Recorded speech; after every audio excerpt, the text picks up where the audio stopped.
So let me wrap up a little bit more of the chakras, because then we're not going to be so chakra focused. They're going to be throughout, but we're going to be talking about other aspects like Kundalini and fire and other types of stuff as well.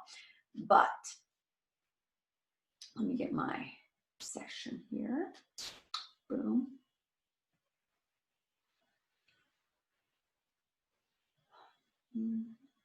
Again, feel free to email me at any time and all that stuff. There's my cursor. Here we go. So,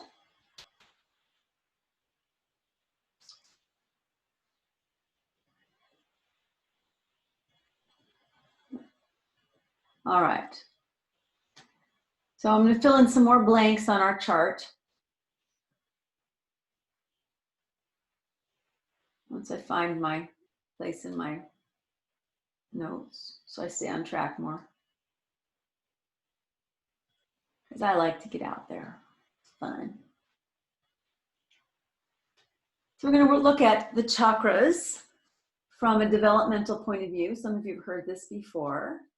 And then also fill in some of the blanks about what a balanced chakra looks like and some more of the attributes. Hang on a second. I just moved things around, so now I can't find myself. I can't find myself. Here we go. Okay. So we're going back to the root chakra. Going back to the root chakra.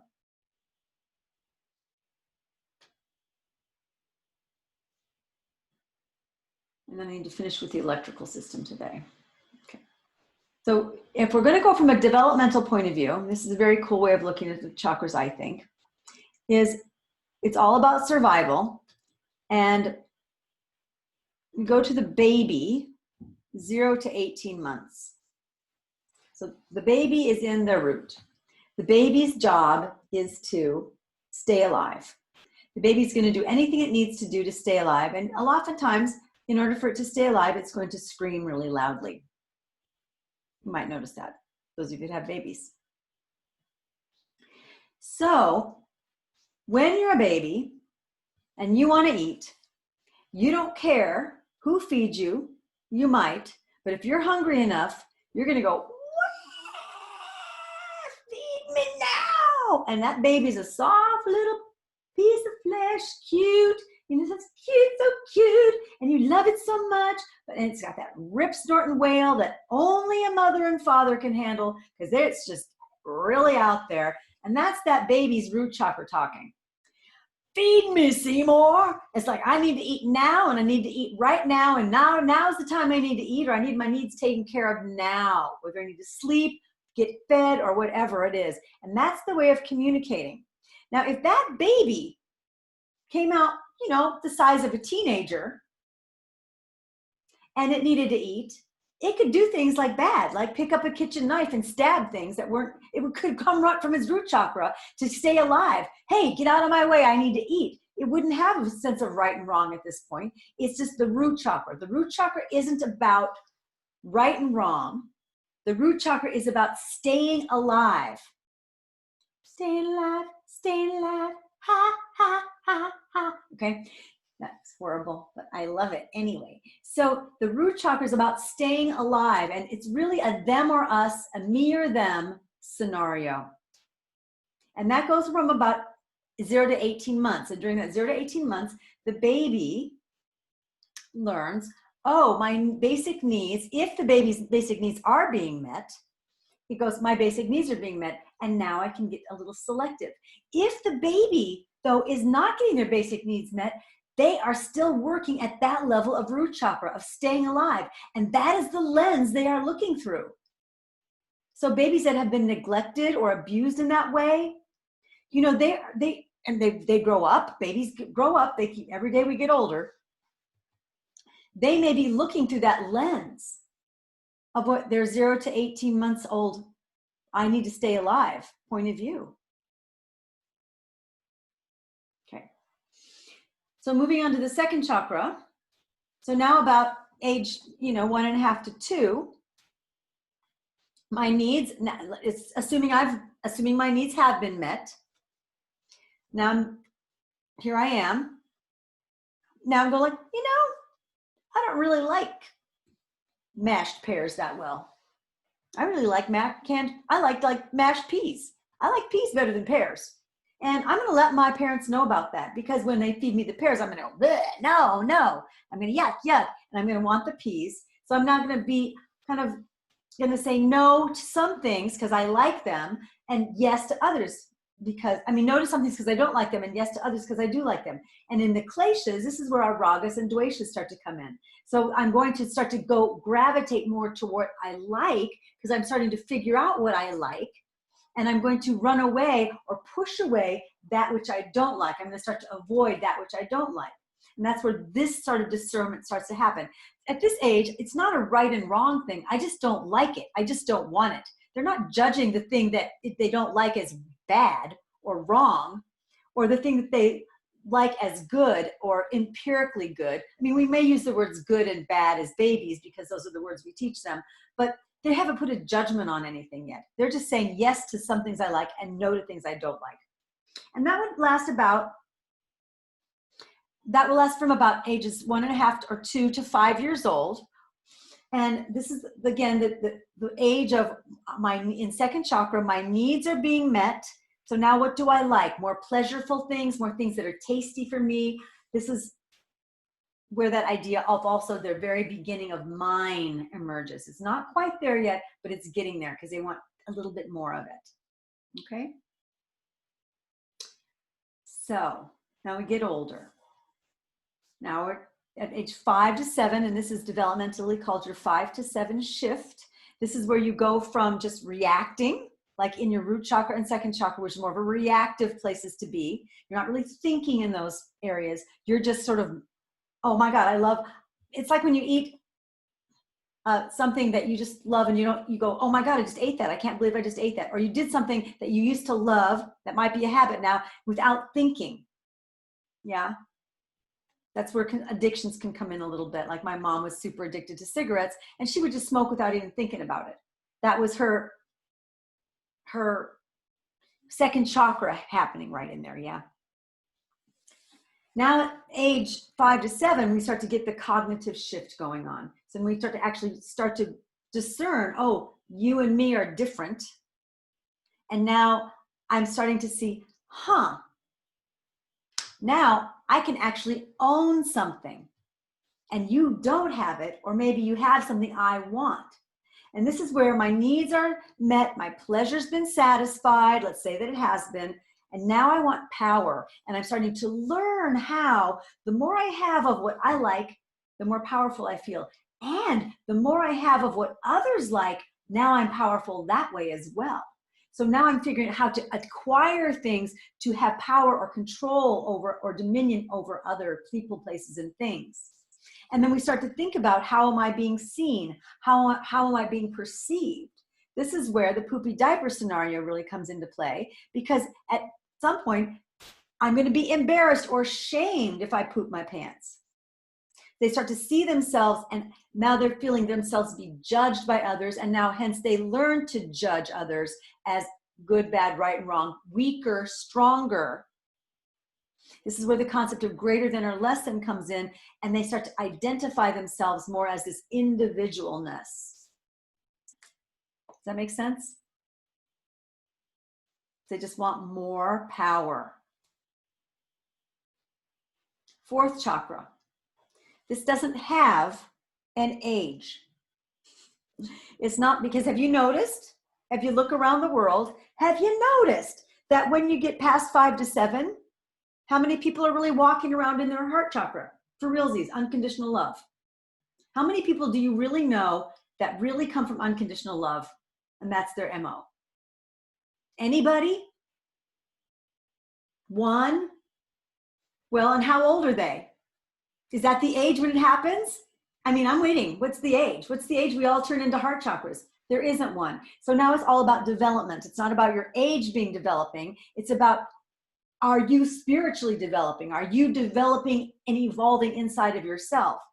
So when we get to the Anahata, the fourth chakra, we may never get out of it being age 7 or 2 or 0.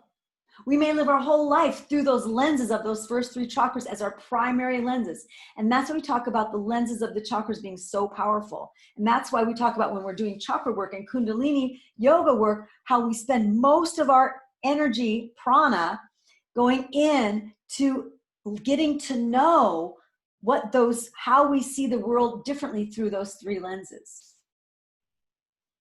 We can take an example and say, okay, I mean, I can't think of an example right now for some reason. I can usually think of an example like that. But let's take a scenario about going to the store to get an ice cream cone. And let's look at going through the store to get an ice cream cone through the root chakra lens. Well, let's see. I'm starving. I need my ice cream right now. That would be one root chakra thing. One would be another would be, oh my God, I really need some ice cream. I really want some ice cream, but I don't have enough money to get it. That might be one. So there's different ways of looking at through the root chakra. Oh my God, they don't have so we can go there. Or now we move into the second chakra. Ooh, I love ice cream.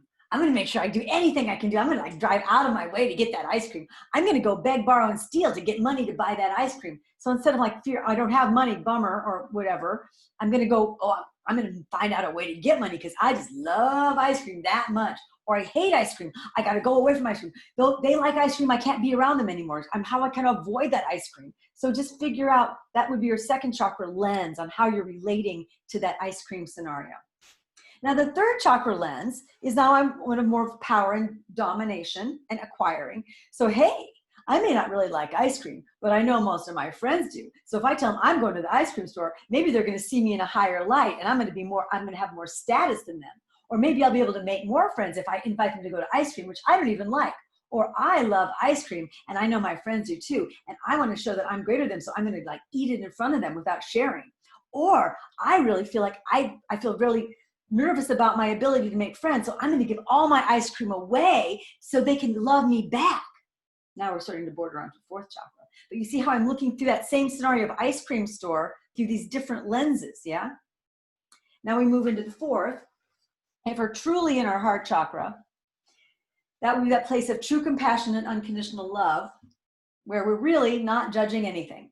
We're really loving ourselves. We don't need anything from anybody. It's not like I don't need anything from anybody. I don't need anything from anybody. It's like, I'm good. And you're really good. You're not just faking it. You're not bored good. You're not in the void. You're not like, well, I don't know what I like. I don't really like anything anymore. I've lost all my desires. It's not like that either. You're just feeling, wow, I'm good with things. Yeah, well, sure. No, I like ice cream. I'd like to get some ice cream. That sounds good. But if I don't get it, I'm going to be totally fine without it. And really fine getting it, really fine not getting it. That's the beauty of the heart chakra. So some say that mothers find, and there's some mothers in our room today, but that when you have a baby, there's a point where you really feel this sense of real unconditional love. And you would like do anything, you would just give everything to your child. And then there's a point where Tantra says, if your heart is truly open, like forever, then the lower 3 chakras and the lenses that the lower 3 chakras hold will not pull you off balance. So you might have a moment of unconditional love, but at some point it might turn into root chakra, fear for your child's life, which is different than unconditional love. Or some parents, live through their kids. None of you, of course, but you want your child to be successful, so you look better. But so you'll do anything for your child in order for it to elevate your presence in the world. So it's interesting to see when we think we have unconditional love for something, is it tied to a root chakra thing? Or is it tied to a second chakra thing because it makes me feel good?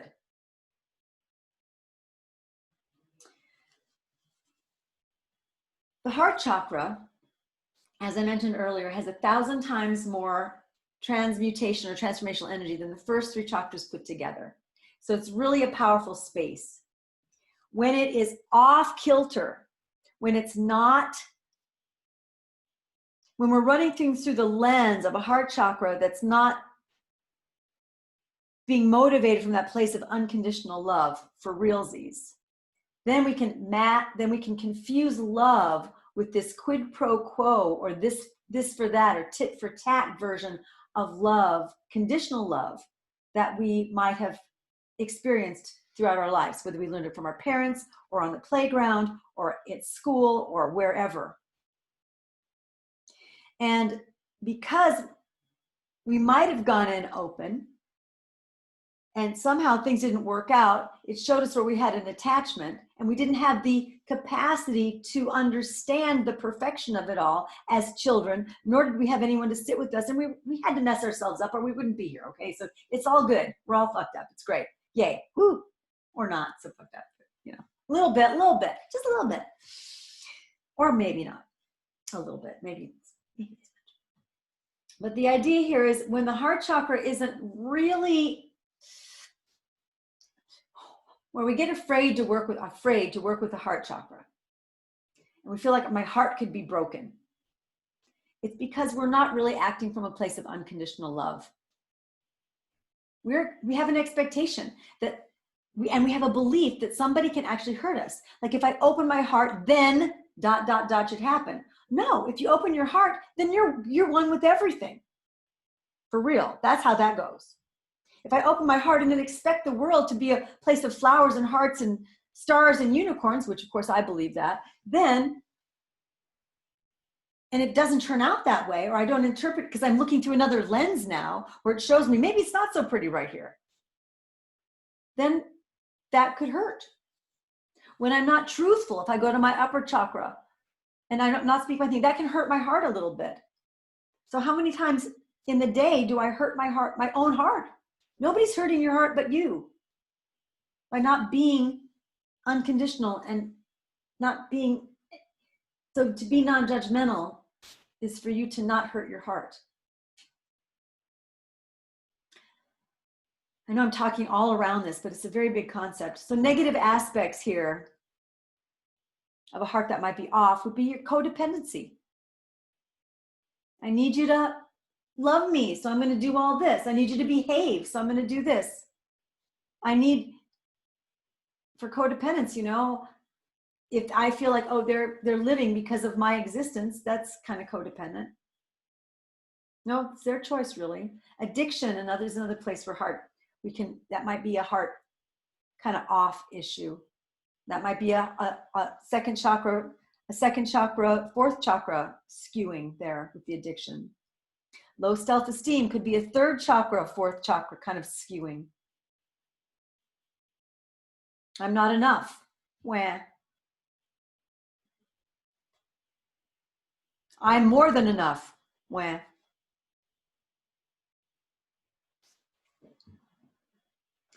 All right, I'm going to move on for right now. Fifth chakra, Vishuddhi. Again, now we're not really now at this point from the lower three up, we're not into age groups anymore. But as we move into our developmental path, our Svadharma, when we're speaking the truth, we're speaking the truth of our life. And I use the example of Socrates here, how Socrates was willing to do anything to stay in his truth. Now, just because you're above the heart doesn't mean everything's all hearts and flowers up here. Because we still have some tattva and we still have some chitta going on. So it's not like you've just risen above and now all is golden. There's still stuff up here. Otherwise, we just go up here, really. We would just chop ourselves off and be ahead. Which I guess is kind of what we do in Zoom. Now we're just talking heads. But the idea of Socrates is Socrates was willing to die for his truth. He was willing to drink the hemlock. But you know, if we look at, let's just pretend that Socrates had a wife and kids. What a jerk. Who cares about your truth? What about the fact that you had a wife and kids? Hey, don't leave us. I mean, I know your truth's so important, but what about us? That's someone that's kind of lost touch with their connection to relationships. They're just so connected. They're almost over-connected to their own truth that they forgot that they're actually living in the world and maybe have, a wife and kids. I mean, At some point, you got to make the decision. But just to be so cavalier about saying, oh yeah, I'm just going to cut them out of my life because my truth is more important. And it might very well be, and there's nothing wrong with that. But this is just to show you where things might not be so obviously in balance if you're in your throat chakra. Sixth chakra. We talked about that before. So this, of course, is where your chitta can get out. So I'm not going to, I pretty much said it yesterday. So I'm going to back up now. Actually, I'm going to back up and I'm going to go back to the root chakra and fill in some blanks. So some aspects of the root chakra being in balance would be you're feeling stable. And there's a trustworthiness aspect to your life. There's a feeling of trust. And not just blind trust, but there's a sense of steadiness. And if it's out, the need to hoard possibly, or to get rid of everything, there's a disconnect with your physical life. Might turn up as, inability to get anything done or trying to do too much. Might be fear there. Definitely fear. Definitely fear. Fear is, I think, the biggest one there.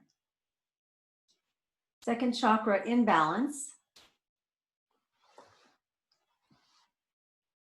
One would be, because now we're in the gonad, so there's two of them, whether it's a vas deferens or ovaries. So now we're in relationship, and also the number 2.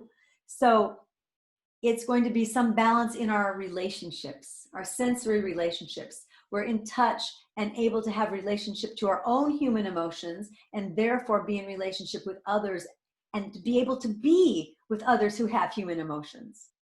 We're in touch with our relationship to our biological urges and feelings. And they're not driving the bus of me, but nor am I shutting them out, nor am I closing them down and pretending that they don't exist. This is where #GetHonestFaster really comes into play. But there's an aspect of being in relationship here and feeling relationship as a creative, no matter whether it's yourself or your environment or your job or a partner or something else, a pet, there's a sense of willingness to explore relationship. That would be second chakra, more in balance. So it becomes less about what I like, what I don't like, and more about my relationship to what I like and my relationship to what I don't like.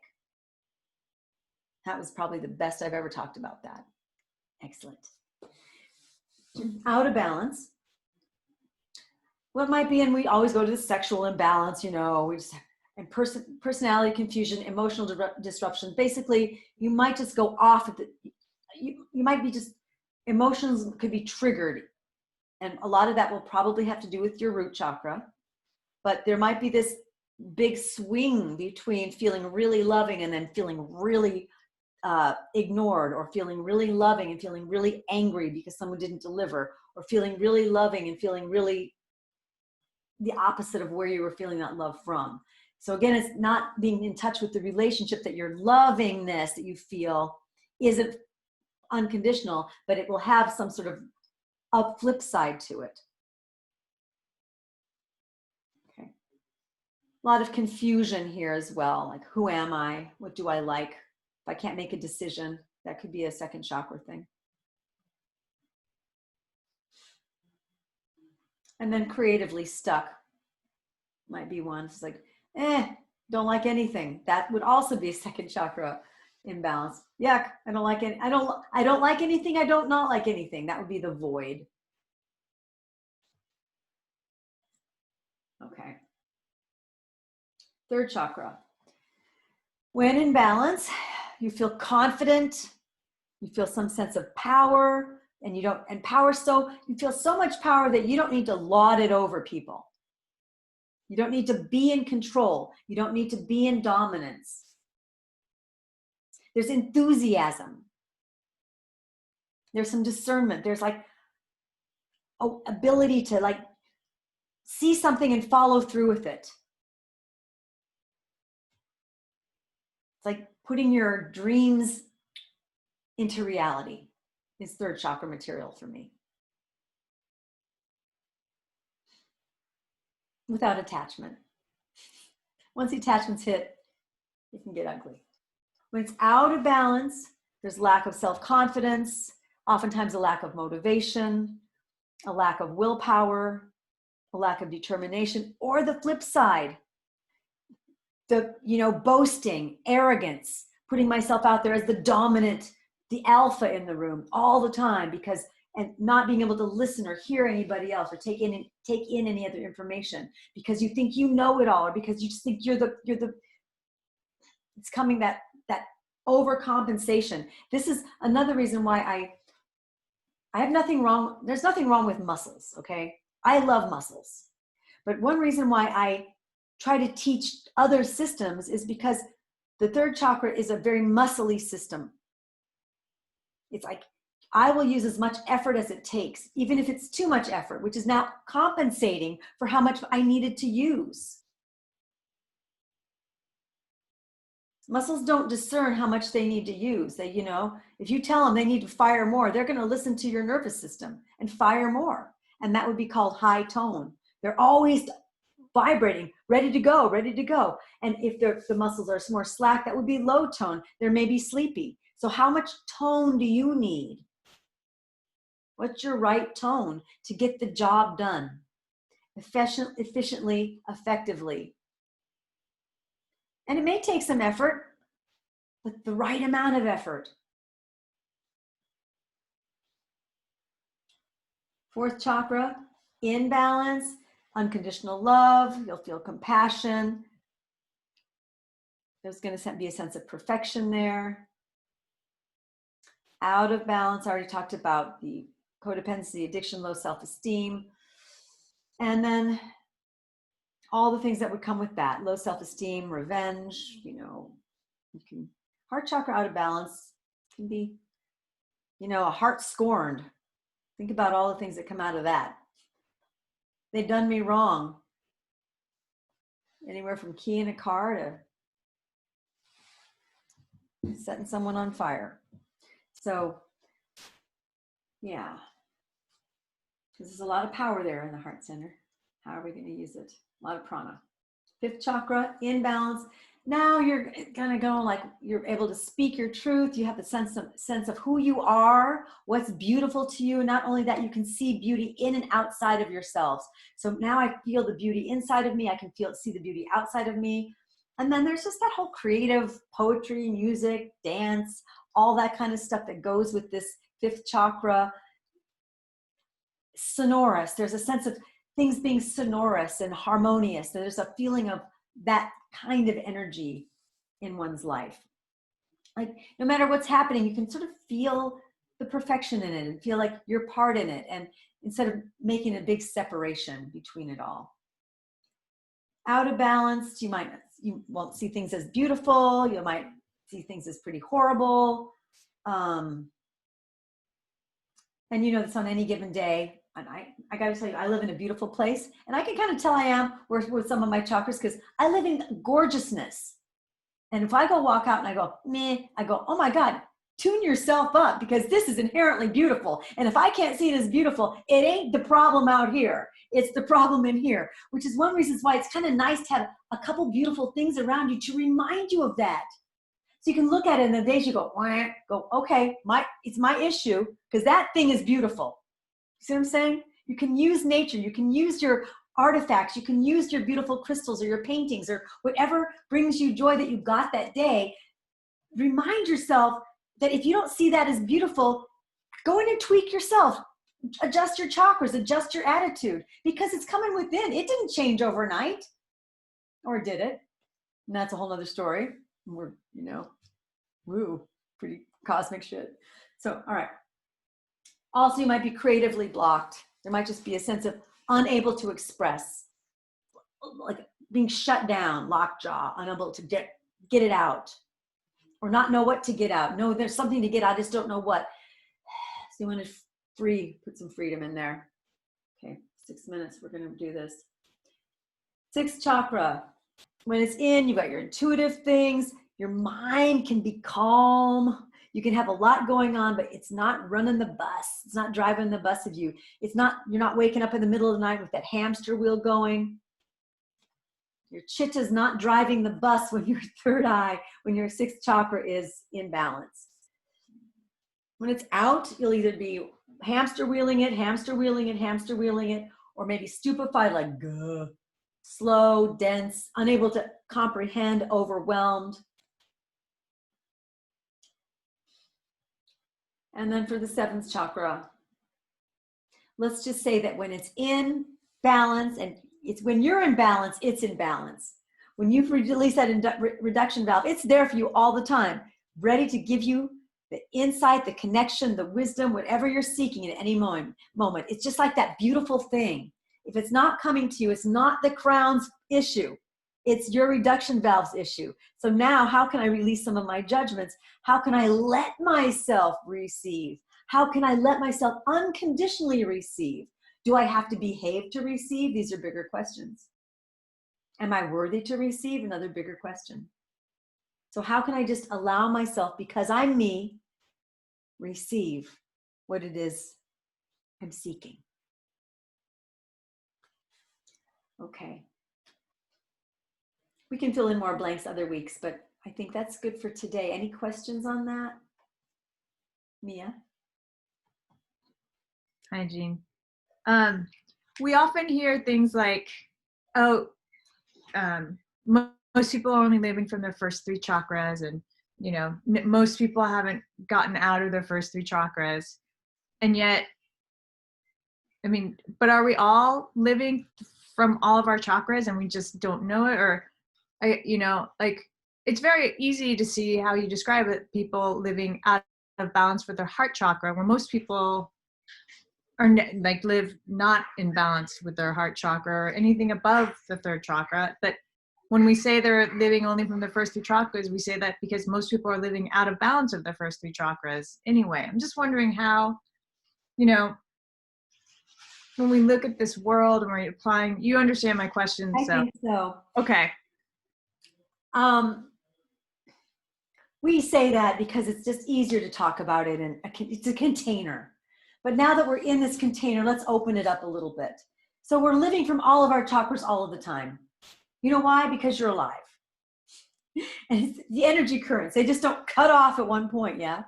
So yes, we're living from all, but what is driving the bus? So when we say we're living from our first three chakras, it means those are the lenses that we use the most. They're the lenses that are the most powerful, and those are the lenses that pull us out of seeing that we have other options. So that's when I say that, living from our first two chakras, it means because those are the dominant lenses that we're looking for, which is why we do the work. So we're not always using those lenses. We're seeing that we have more clothes in the closet that we can wear. And we're always living from all of our chakras.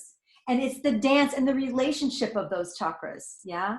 It's how do they relate to each other? How do I move from one to the other? And you know, some people might just feel like their heart was what they came in with, as an open heart, and yes.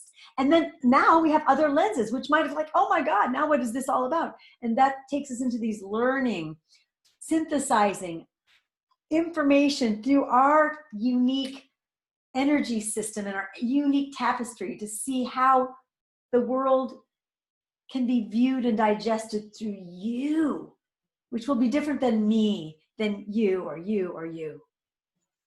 And so, yes, we're living through them all at one time. And if we only live in one or two, then we do, and the others will still be firing, whether we are aware of it or not. Does that answer it enough for right now? Okay, great. Anybody else?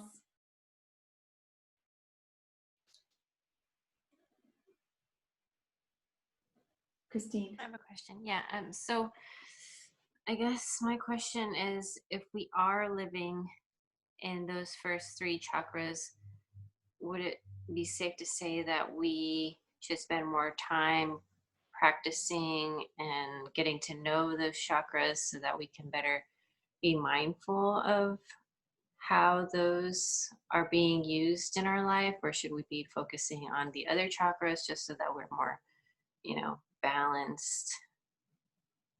Good question. I don't necessarily think that focusing on the other chakras is going to result in balance. It may result in another point of view, which could lead you to balance. But I don't think it's a give. It's going to be a this then that scenario. Like if I pull out and focus on my third eye, it might pull me out of my lower three. Let's say I've got some issue in my, I can't pay my rent, or I'm going to get fired, or something in my root chakra that is really given some fear. Now, if I pull out, maybe I can say, okay, what am I really afraid of? And now I have the perspective to ask a bigger question and say, wow, what am I really afraid of? Have I ever not been able to pay my rent? Well, yes, that's a pattern for me. Okay, so now it's something maybe I need to address. Well, no, I've never not been able to pay my rent. Well, maybe this fear doesn't need to be running the bus, because why would you start not paying your rent now after all these years? You know? So we get to see what is our next question by pulling out into a different chakra. And then to go back in, so we just go back up and down. We're going to ride the elevator up and down that chakra central and go in with the amount of capacity and willingness and curiosity that we have to see what are those thoughts. What is, if I look at it from this lens, how am I seeing the world? And then consciously say, well, what if I looked at it through another lens? And then just see how it would change for you. So now we're just starting to figure out how to play in the land of chakras. So yes and yes, go in and look, and then pull out, and then go back and look, and then pull out, and see how things make sense to you. And feel free to call me if you have a question. Because sometimes we just get stuck and we need another insight, you know. And that's one reason why it's great that there's teachers out there and people that have done it, or friends. It doesn't have to be a teacher. It's great that we have other points of view, you know. That's why it's so awesome that we're not all doing it by ourselves. And to just admit it, we can't. The only thing that gets you there is you. There's that. On the other side of that coin, we need everybody to get all of it for wholeness. But don't expect your teacher to get you to the enlightened state. That's you doing you. But through all of our shared experience, we elevate each other, making it easier, more accessible to get to that enlightened state. Because, I mean, once you're there, most people are kind of want everybody else to have it too. So let's come back down on the planet and party. Help each other out. You know, I used to ask the question, how much enlightenment is enough? You know, so you're enlightened. When's it enough? It's either never enough or it's always enough. And they're both the same. But one given is that we're always evolving. And as long as I'm curious and willing to keep evolving, then I keep getting a bigger picture. And then I don't have to worry about being enlightened or not, because I'm enlightening myself by living.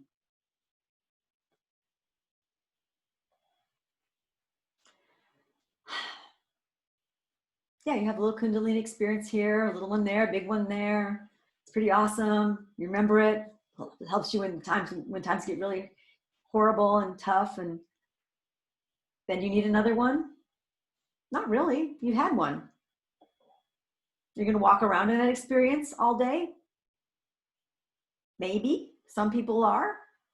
Maybe some people aren't. Maybe you don't need to. You know what it is. It's like, I don't have to eat cake all day to know cake exists and I like cake. That might not be the best analogy, but for some it might be perfect. So, with that, let's wrap it. And feel free to ask me. If you didn't get your questions answered, please email me. We'll put it out if there's something. I didn't talk about the books or wrap up the electrical system, but we will. Another way to play with the electrical system is hot and cold. So getting in hot and getting in cold, just play with that. It's an electrical thing, because there's no such thing as hot and cold on the physical dimension. Okay, it doesn't exist. It's just a sensation, really.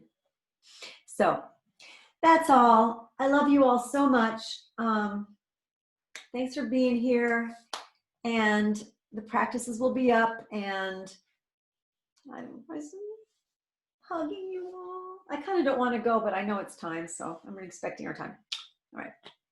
Thank you. Love you all. Okay. Bye. Bye, Jean. Love you. Bye. Love you. See ya. Bye. Bye, everybody.